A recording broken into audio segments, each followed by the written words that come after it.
Hello, welcome to Mr. Paul's Pantry. I'm Mr. Paul, and today's recipe is for a good old-fashioned English treacle tart. It's something that shouldn't be messed around with. I do believe old-fashioned traditional recipes should be made as they have always been made. I'm not one for tinkering with them. I've made this in my bakeries now for more than 50 years and it's still as popular as ever.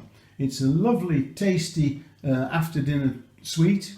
You can have it with ice cream, you can eat it with creme fraiche, or you can have it with plain yogurt or custard, whichever you want.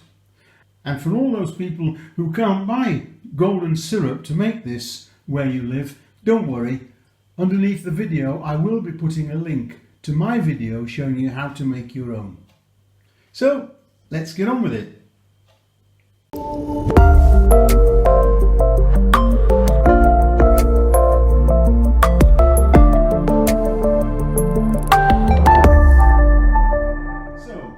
Here are the ingredients for the treacle tart. Now don't be confused when I say treacle. In the UK we call golden syrup treacle and we call black treacle, dark treacle. It's just one of those things, but it's golden syrup I'm using. First of all, very few ingredients. What we have for the pastry is 50 grams of butter or margarine and 50 grams of lard. As professional bakers, we always use half and half lard and butter or margarine. We never use one fat only, except in exceptional circumstances. We've got 200 grams of, I'm using self-raising flour today, okay? That's for the pastry, 2 tablespoonfuls of water, that's about it. And for the actual filling of the tart, we've got 1 lemon. We will be using the juice and the grated rind of the lemon. I have 25 grams of fresh breadcrumbs. Now these are not dry, these are fresh breadcrumbs, and I've used just one of my own loaves and I haven't taken the crust off, I've just used it as it is, 25 grams. And here I have some golden syrup. Now many people will be writing to me even as I speak saying we can't buy golden syrup here. I haven't bought this, I've made it. And if you look underneath the video in the description, I have a link down there to a video I've made showing you how to make your own golden syrup. So no excuses please telling me you can't buy it where you are. Okay, so those are the ingredients and let's do it. Right then, to make the pastry we're going to pop in the flour. Remember, this time I'm using self-raising flour, but if you've only got plain, you will need to add probably half a teaspoon or just over of baking powder. And I'm going to add just a pinch of salt. I think salt brings out the flavour of anything really, it's always nice. And then we're going to put in the fat. I've got 50 grams of butter or margarine and 50 grams of lard. I'm using 50-50 fat. So whatever the amount of flour is when you're making a short crust pastry, I've got 200 grams. Half of that weight has to be fat. So I've got 50 grams of butter or marge and 50 grams of lard. That's 100 grams, half of the flour. Pinch of salt, and we're going to just rub that together now with our fingertips. There we are, just gently. There we are, it's coming there now if you can see. It's coming close to it. And then all we're going to add to that is a couple of tablespoonfuls of water. Now, the reason when you're making pastry you don't have exact measurements of water or milk or liquid is because the flour is always different in every place, in every kitchen. It might be damper in one place and drier in another, depending on the weather or where you store it. Now, how do they do it when they make commercial things? In the bakery, we couldn't do it. We had to just do it by eye, like I'm going to show you now. But in big places, you know, Mr. Kipling type places, when the flour is delivered, they have a machine, a computer that tests the moisture content of the flour. And depending on the moisture content of the flour, the computer adjusts the amount of liquid that goes into the product automatically. Same with bread. They do it with everything. So that's why it's always the same. They don't have to guess anything. Now there's the nice consistency of the fat and the flour together. Now we're going to put a couple of tablespoons of water or thereabouts. There we are. There's one. There's 2 tablespoons going in there. And we'll just work that together. We don't have to knead it or anything like that. We're just going to distribute that, make sure it's through the flour. And it should start coming together, depending on how much moisture we already have in the flour. And we start pushing it together now, not kneading it like bread. I'm just pushing it together so that we finish up with a nice clump. And it's coming nicely together, as you can see. There's the pastry, as you can see now. I'm going to put a tiny little bit more in, not very much, not even half a spoonful. And I'm just going to work that now until it all comes together and leaves the bowl clean. In the baking industry, that's what we call when it clears. That means when it all leaves the side of the bowl and it's all stuck together in the middle, whether it's in an electric mixer or doing by hand. Sometimes you'll see recipes say mix until it clears.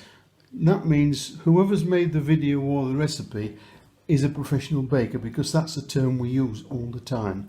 Now you can see now it's picking up all the bits and pieces from the bowl, and all we're going to do now is push it together. I'm not kneading it as bread, I'm just pushing it together, and we're going to make a nice round of it, and I'm going to cover that with cling film now and pop that in the fridge and leave it to rest for about 30 minutes. Right, while the pastry is cooling in the fridge, or it's actually relaxing, not cooling, and it's so that it doesn't shrink so much when we come to cook it, I'm going to prepare the filling. Now, as I said, this is the golden syrup, which I made myself. You don't have to buy it if you don't want. If you can buy it by all means. If you live in one of those places where you can't buy it, don't write to me telling me. Have a look underneath the video. There's a link there showing you to my video how to make this golden syrup. Now for this I need 100 grams. So I'm just going to put out 100 grams of this.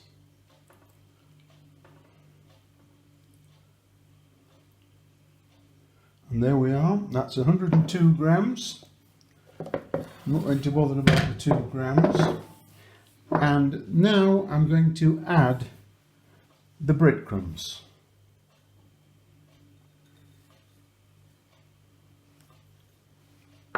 And I'm going to add the lemon zest.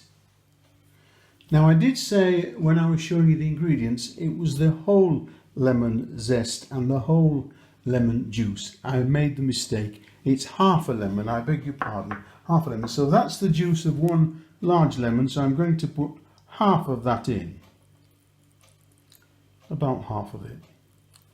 And then we're going to warm that in the microwave a little, and just to soften the golden syrup.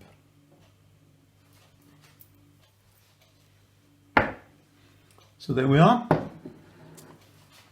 Just about 15 or 20 seconds in there, and I'm sure you can see it's just softened that enough to blend in the breadcrumbs. Now if that cools down and stiffens up too much, you can just do it again, but I like to soften it, let the breadcrumbs sit in there so they soak in all the golden syrup while I'm waiting for the pastry. About 30 minutes. I'll be back shortly. Now you can use any kind of a tin. I've got these kind of tins, that's a non-stick one, And in the bakery we used to use these little plate pie tins, and we made things like this in those and just sold it like that. We didn't have to do any washing up, find any tins. We just, and as I've got hundreds of these in the shed, still boxed up from the shop, from the bakery, I'm going to use one of those today. Now the recipe I'm given you underneath, the actual ingredient amounts, is for a plate this size. This one is 18 centimetres. That one's about 20 centimetres. But 18 centimetres means when you take the pastry out of the fridge, you need to weigh off about 6 ounces of it, that's all. No? 6 ounces of it, okay? Something like that. I think 6 ounces is about 180 grams, I think. I'm not quite sure at converting like that. But anyway, that's what we're going to use. So I'll go get the pastry and we'll crack on with it. So, here's the pastry. It doesn't have to be very cold or anything like that. I'm just going to weigh this out and cut a chunk off. Save me, that's 12 ounces, so I'm going to cut that in about half. Let's have a look. 6 ounces, okay? Exactly. Let me just see what that is in grams for you, just to let you know. It's 176 grams, okay? 176 grams. So if you make the pastry the amount I've given you, this piece that's left, by the way, wrap it in cling film, pop it in the freezer, and you can leave it for up to 3 months there and just take it out and use it whenever you want. Okay? So this is now going to be rolled out. So make it into a nice round shape first.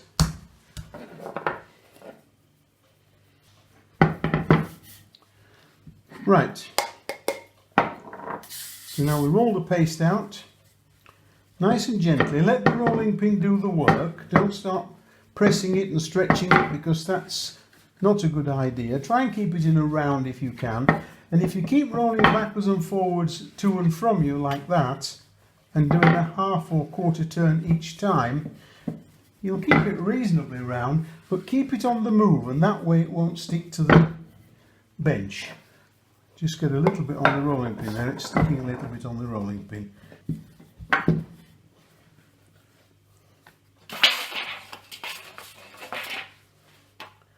To put that halfway across like that and flip that bit over there. Place it down into the corner.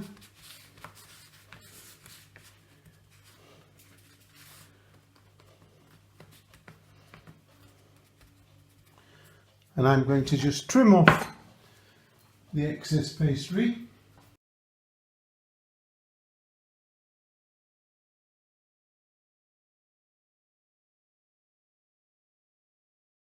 That's all ready to go.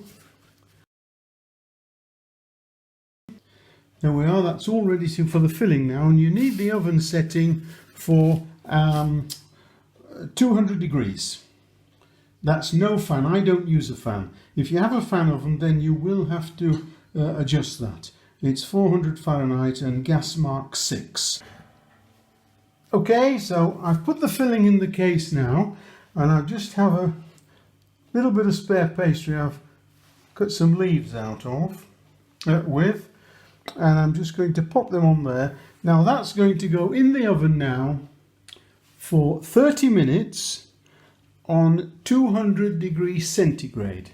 As I explained before, I don't use a fan oven, so if you have a fan oven and you want to use the fan, then you will have to look at your instructions for your particular oven, because they're all different. I know fan ovens do run a little hotter when they set them, say, at 200. It'll run probably at 200. It'll probably run at 210, 215, something like that. So it's best to check. So this is going into the oven, and I'll show you when it's ready. Right, straight out of the oven, there she is. Now you can't cut it yet because the filling is still very, very soft. It'll just run out if you do that. It needs to cool now for about 30 minutes and then we'll cut it and see what it's like.